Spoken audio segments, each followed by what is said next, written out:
नाज़रीन, आप देख रहे हैं मास्टर टीवी। मैं हूं अयाज़ मोरस। प्रोग्राम बातों बातों में आपको खुशामदीद कहते हैं। आप जानते हैं इस प्रोग्राम में हम आपको मुख्तलिफ़ लोगों से मिलवाते हैं, उनकी ज़िंदगी की कहानी आप तक शेयर करते हैं। आज भी मेरे साथ एक ऐसी शख्सियत है, उनकी ज़िंदगी की कहानी उन्हीं की ज़ुबानी सुनेंगी। आज मेरे साथ मोहतरमा नील अहमद मौजूद है, जो कि शोबा उर्दू से वाबस्ता है, तो शोबा तदरीस से और उर्दू के अलावा दीगर सब्जेक्ट पढ़ाती हैं, ट्रेनर हैं और अदब से ख़ुसूसी लगाव रखती है। नौजवानों के लिए उर्दू के लिए फ़रोग़ के लिए पेश रहती हैं। आज हम उनकी ज़िंदगी की कहानी और फिर उर्दू अदब के हवाले से उनके साथ बात करेंगे। मैम, सबसे पहले तो थैंक यू सो मच आज हमें वक्त देने के लिए और हमारे साथ गुफ्तगू करने के लिए। बहुत शुक्रिया आपका। मैं जानना चाहूँगा आपकी ज़िंदगी की कहानी, इब्तदाई ज़िंदगी के हवाले से। इब्तदाई तालीम आपने कहाँ से हासिल की और फिर ये सफ़र तदरीस की तरफ और ख़ास तौर पर उर्दू की तरफ, इसका रुझान कैसे हुआ? बिल्कुल, मैं ज़रूर बताना चाहूँगी। पैदाइश कराची की है और बचपन से बहुत ज़्यादा मुझे पढ़ाई की तरफ रुझान नहीं था और मैं वालिद साहब बताते हैं, वालिदा बताती हैं, बहुत खामोश बच्ची थी। ना खेलों में दिलचस्पी थी और खेलों में आज भी दिलचस्पी नहीं है और ना ही पढ़ाई में कुछ ज़्यादा दिलचस्पी थी। यहाँ तक कि मेरे वालिद साहब बताते हैं, वालिदा बताती हैं कि मैं बे का नुक्ता ऊपर लगाया करती थी। बहरहाल वो चूँकि जो बच्चे खेलों में और दीगर चीज़ों में दिलचस्पी नहीं लेते हैं, तो फिर ऐसे बच्चे जो हैं वो किताबों की तरफ लपकते हैं। जब थोड़ा सा शऊर आया तो हमारे वालिद साहब ने घर में नौनिहाल और तालीम व तरबियत लगा रखा था। सही। वो पढ़ना शुरू किया। जब थोड़ा और शऊर की सतह बुलंद हुई तो वालिद साहब चूँकि अल्लामा इकबाल के शायरी पर, फ़लसफ़े पर काम कर रहे थे और पर्शियन में उनका थीसिस था, तो उनकी किताबें काफ़ी सारी घर में मौजूद थीं। तो थोड़ा सा रुझान बढ़ा तो शायरी की तरफ, चूँकि जो नौनिहाल और तालीम व तरबियत था उसमें नज़में मुझे ज़्यादा अट्रैक्ट करती थी। बच्चों की जो शायरी जो होती है वो मैं ज़्यादा शौक़ से पढ़ती थी और कहानियाँ भी पढ़ते थे। लेकिन बहरहाल वो आहिस्ता आहिस्ता फिर वो जब शऊर की सतह बुलंद होती गई तो किताबों की तरफ रुझान बढ़ता गया और फिर ख़ास तौर पे अल्लामा इकबाल, खुशनसीबी है कि अल्लामा इकबाल पहली दफ़ा हाथ में आए और पहली किताब जो थी शऊर की सतह को बुलंद करने के लिए इकबाल की किताब हाथ आई। उस वक्त ज़ाहिर है बहुत ज़्यादा समझ तो नहीं आती थी, लेकिन कोई कोई चीज़ें समझ भी आ जाती थी और उससे मोटिवेशन भी मिलती थी। तो इस तरह उर्दू ज़बान से ताल्लुक़ भी ऐसे ही बना और शायरी से ताल्लुक़ भी ऐसे ही बना। सही। और जहाँ तक एजुकेशन की बात है तो मैंने 3 मास्टर्स किए हैं। मेरा पहला मास्टर फ़िलासफ़ी में जामिया कराची से गोल्ड मेडलिस्ट हूँ। उसके बाद फिर मैंने MBA मार्केटिंग किया था, क्योंकि शुरू के दिनों में मैंने एज़ ए फ़ैशन डिज़ाइनर भी काम किया। तो उस बिज़नेस को रन करने के लिए अच्छे से मैंने भाई के मशवरे पर MBA मार्केटिंग किया, कुछ अर्सा मार्केटिंग पढ़ाया भी था। उसके बाद फिर तीसरा मास्टर मेरा, चूँकि मेरा बहुत रुझान हो गया था उर्दू की तरफ और उर्दू किताबें पढ़ना और उर्दू शायरी भी चूँकि शुरू कर दी थी, अदबी मंज़रनामे पर आ गई थी, तो मैंने फ़ैसला किया कि उर्दू को ही उर्दू ज़बान के साथ और फ़लसफ़े का भी बहुत गहरा ताल्लुक़ था उर्दू के साथ, उर्दू अदब के साथ। तो मैंने सोचा इसमें भी एक डिग्री ली जाए और इसके ऊपर मुकम्मल दस्तरत हासिल करने की कोशिश की जाए। तो वो सिलसिला अब भी चल रहा है और इसके साथ साथ मेरा MPhil रीडिंग PhD चल रहा है, जिसमें MPhil का मकाला मैं लिख रही हूँ अभी, और वो तर्जुमा निगारी पर है और पहली मेरी तर्जुमे की किताब जो है वो आ चुकी है। वाह, ज़बरदस्त। अब हैसियत तर्जुमा निगार, और वो मोटिवेशनल किताब है। कामरान रिजवी साहब की अंग्रेज़ी की किताब को मैंने उर्दू में तर्जुमा किया। ओह, ज़बरदस्त, अमेजिंग स्टोरी। किताबों का ये हमने ज़िक्र भी देखा आपने किया और ये सारी किताबें हैं। उर्दू से आपने ख़ुसूसी लगाव का ज़िक्र किया और आप खुशकिस्मत है, घर से ऐसा माहौल मिला। लेकिन अब जो अपने वैसे तो अपना आलमी अदब जो है वो उसकी ज़ुबान में, लेकिन उर्दू में आपने ये जब रखती थी किताबें और आपने कहा था कि उर्दू तराजम पे जो है वो ज़रूर बात कीजिएगा, क्या वजह, आप क्या समझती हैं क्यों हमें उर्दू तर्जमे में जो आलमी अदब है वो पढ़ना चाहिए? देखें, एक तो जो ओरिजिनल टेक्स्ट है, जो ओरिजिनल लिटरेचर है, वो आपको हर ज़बान में, ज़ाहिर है आप हर ज़बान आपको समझ में नहीं आती, उसका माहौल, उसका कॉन्टेक्स्ट। सही। तो हमारे यहाँ बहुत सारे लोग ऐसे हैं, खुद मुझे भी बहुत बाज़ जगह पे बहुत दिक्कत होती है समझने में जब हम अंग्रेज़ी की तरफ जाते हैं। अभी मैं जिस किताब पे ट्रांसलेशन देख रही हूँ, मेरा जो थीसिस है उसमें, वो भी असल में ओरिजिनल किताब तो अंग्रेज़ी की है, लेकिन उसमें फिर हम काम कर रहे हैं मुख्तलिफ जो उसके तकाबुली जायज़ा हो रहा है उसके तराजुम का। तो इसी तरह से हम देखते हैं असल में हमारी ज़बान, चूँकि इंसान की फ़ितरत है कि वो जब वो सोचता है ना तो वो अपनी ज़बान में सोचता है, चाहे वो कितना ही अंग्रेज़ क्यों ना हो, चाहे वो कितना ही जर्मन क्यों ना हो जाए किसी दूसरे मुल्क में जाके, लेकिन अपनी मादरी ज़बान में उसकी जो फ़िक्र है ना, वो अपनी, उसका शऊर जो है वो अपनी मादरी ज़बान में बढ़ता है, आगे इर्तिका पाता है। तो एक इंसान की फ़ितरत है कि जब भी वो सोचता है, जब भी वो कोई हिकमत अमली को अपनाना चाहता है, तो अपनी ज़बान के अंदर रहते हुए, अपने अदब के अंदर, अपनी तहज़ीब के अंदर रहते हुए कदम बढ़ाते हैं और ये माहौल उसके ज़हन में रचा बसा होता है पैदाइश से।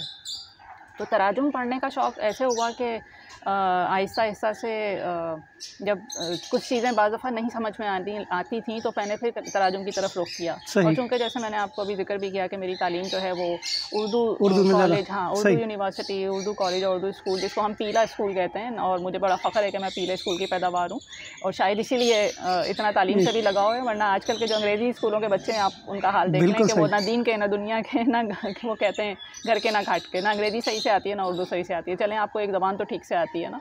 तो मैंने कभी इस चीज़ पे अपने एतमाद को कम महसूस नहीं किया कि आपको उर्दू है या अंग्रेज़ी है। तो मैं अपना, मेरे जो लेक्चर्स होते हैं मुख्तलिफ़ यूनिवर्सिटीज़ में, मेरे जो इवन ट्रेनिंग सेशंस भी होते हैं, मेरी कोशिश होती है मैं अपनी ज़बान में ज़्यादा अपनी बात आगे पहुँचाऊँ।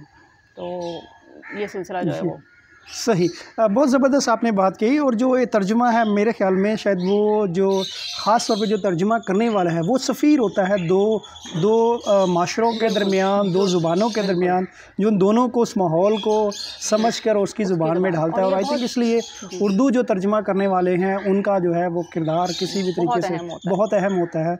और मेरे ख़्याल में जितना भी हमारे पास लिटरेचर है, आलमी अदब का, अफ़सानवी है, अदबी है, उसका जो तर्जुमा जितने भी लोगों ने किया है वो ख़राज तहसीन के और इस बात के वसूल का। एक तो आपकी बात, सॉरी, थोड़ा सा और इस पर मैं जमा करना चाहूँगी कि वो, मैं भी कामरान रिज़वी साहब की किताब गो फॉर इट के नाम से जिसका मैंने तर्जुमा किया, तो वो मैं इस वजह से भी मेरी तहरीक बढ़ी इसको तर्जुमा करने की तरफ, क्योंकि मैं तराजुम पढ़ती रही थी और मुझे अंदाज़ा हो रहा था कि तराजुम करते हुए आपको किन चीज़ों का ख्याल रखना है। तो जैसा कि अभी आपने कहा और मेरे जहन में ये बात थी, मैं कहना चाहती थी, आपने बिल्कुल उसको सेकेंड किया कि दो तहजीबों का मिलाप और फिर वहाँ के माहौल को समझना और अपने माहौल के मुताबिक ढालना, हमारे शऊर की जो एक सतह है और वहाँ के शऊर की जो एक सतह है, उन दोनों को बैलेंस करना और फिर अपने कल्चर के मुताबिक उसको डिलीवर करना। हाँ, ये भी ख्याल रहे कि जो ओरिजिनल थॉट है उसको ठेस ना पहुँचे। बिल्कुल और हमारे माशरे में, क्योंकि कुछ जगह ऐसी थी, जैसे मैंने कामरान सर को बताया कि सर यहाँ पे ये चीज़ ऐसे ऐसे है, और मैंने उस किताब का तर्जुमा के बाद 2 नौजवान तालिब इल्मों से उस किताब को पढ़वाया था, कि क्योंकि वो नौजवानों के लिए लिखी जा रही है, तो हमने उन्हीं से पढ़वाया। वहाँ पे जो फ्लॉज आ रहे थे, कमी महसूस हुई, और फिर खुद मुझे जो चीज़ें कमी महसूस हो रही थी, तो मैंने उसको फिर कामरान सर से डिस्कस किया। सर ने कहा ठीक है, इस चीज़ को यहाँ से निकाल दो, इसको यहाँ कर लो, या इसमें कोई तब्दीली कर लें, या कुछ ऐड करना है। तो वो बड़े तरीके से उन्होंने भी बहुत कोऑपरेट किया और मुझे भी बड़ा सीखने को मिला इसके अंदर, तो बड़ा अच्छा लगा मुझे। सही, बहुत ज़बरदस्त गुफ्तगू है। और 2 चीज़ें जो आपने की गुफ्तगू से जिनका मेरा साथ बड़ा लिंक है, एक तो उर्दू का जिसका आपने ज़िक्र किया, क्योंकि मेरी अपनी मादरी ज़ुबान जो है वो पंजाबी है और मेरी जो ज़्यादातर तालीम है वो अंग्रेज़ी मीडियम में हुई है। तो इस वजह से मुझे उर्दू को, जो मैंने अक्सर लोग कहते हैं आप लिखते हैं उर्दू, बोलते हैं, तो आपकी उर्दू बड़ी अच्छी, तो मैं कहता हूँ मैंने उर्दू को अडॉप्ट किया है। दूसरी जो चीज़ आपने ज़िक्र किया है, कामरान रिज़वी साहब, वन ऑफ माय मेंटोर, और पाकिस्तान ट्रेनिंग इंडस्ट्री में I think he is a father figure, और जिन्होंने बहुत ज़्यादा वो लोगों को इंस्पायर किया है।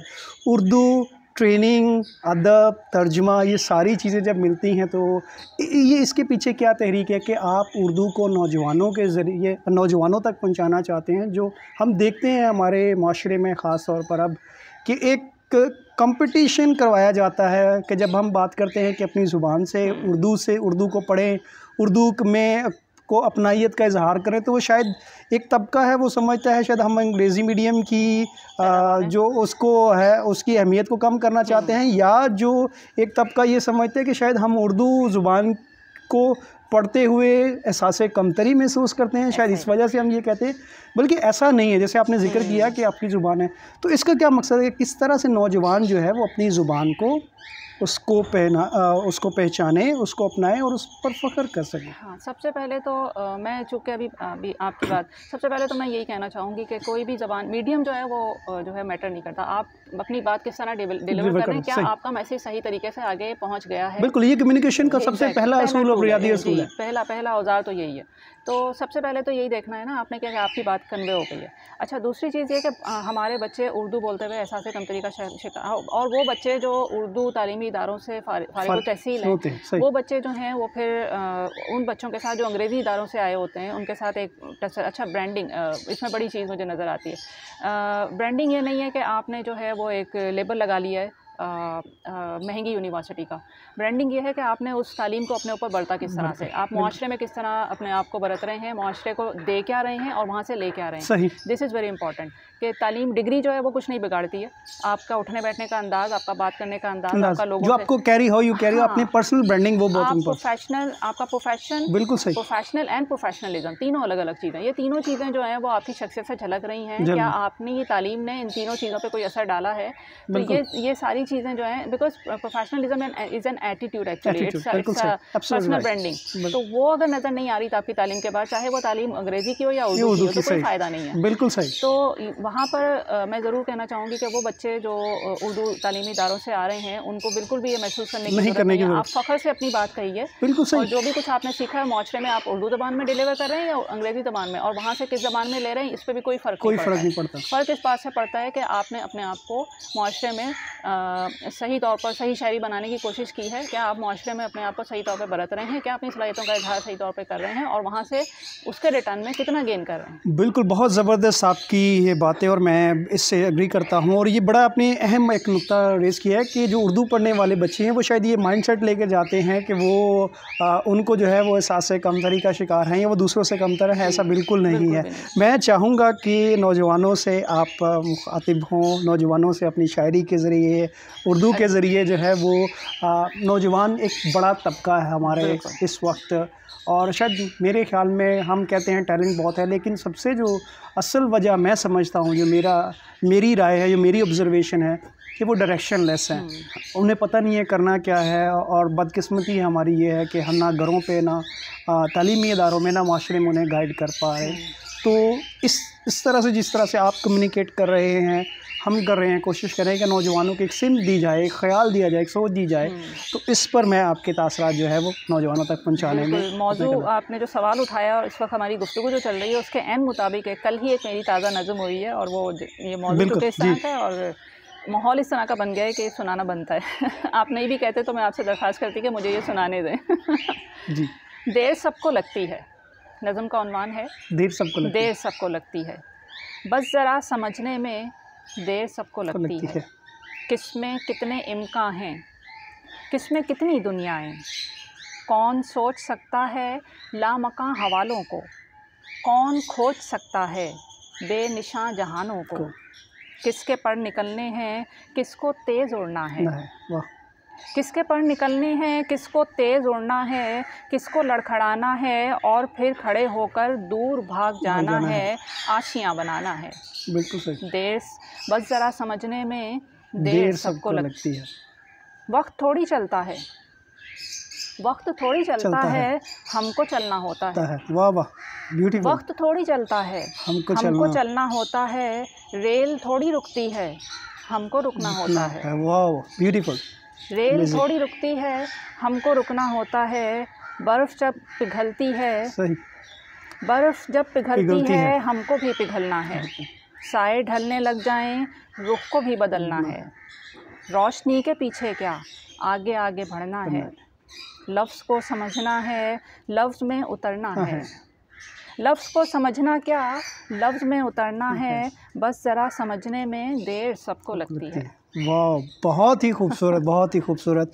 और मुझे पूरा यकीन है कि आज जो हमारी गुफ्तगू हुई है, ये मैं बताता चलूँ कि बहुत लंबे अरसे से जो है वो पेंडिंग पर थी। और हम कराची में, मैं भी और मोहतरमा भी कराची में होते हुए हम जो है वो कोऑर्डिनेट नहीं कर पा रहे थे, लेकिन आज फाइनली हमने ये गुफ्तगू रिकॉर्ड की है और आपके सामने शेयर कर रहे हैं। और मुझे पूरी उम्मीद है कि जो हमारी ये गुफ्तगू है ये आपको बहुत इंस्पायर करेगी और आपको अपनी ज़ात को समझने में, अपने माशरे को, अपनी ज़िंदगी के मकसद को समझने में आपकी मदद करेगी। थैंक यू सब, वंस अगेन बहुत बहुत शुक्रिया आपका, आपने वक्त दिया और हमें गुफ्तगू।